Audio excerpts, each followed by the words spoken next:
বাইরের ওয়েদার অনুযায়ী আজকে যে ডিমান্ড সেটা হচ্ছে, দেখতেই পারতেছো, বলো তো বন্ধুরা এটা কি? এটা আমার শাশুড়ি আম্মার প্রিয় একটা খাবার, সেটা হচ্ছে লেটকা খিচুড়ি। অ্যান্ড আমি একটু ইনোভেশন করেছি, জাস্ট এটার মধ্যে ভেজিটেবল অ্যাড করে দিয়েছি। দেখতেই পারতেছো সবজি দেওয়াতে এটা অনেক বেশি হেলদি হয়ে গেছে। যদিও শাশুড়ি আম্মা আজকে আমাদের সাথে খাবে না, বাট আম্মাকে একটু লোভ দেখাইতাছি।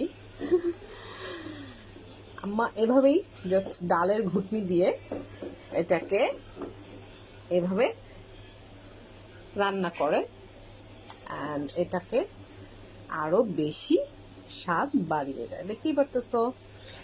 সো তোমরা ট্রাই করো বাইরের এই ওয়েদারে, বৃষ্টি ভেজা দিনে এই লেটকা খিচুড়িটা খাওয়ার মজাই আলাদা। অ্যান্ড সাথে আছে মুরগির তরকারি। তো তোমরাও ট্রাই করো। সব মাংস এক পাশে চলে গেছে, যাই হোক, আর আলুগুলো আরেক পাশে চলে গেছে। সো আল্লাহ হাফেজ। আজকে মজার খিচুড়িটা তোমরাও ট্রাই করো।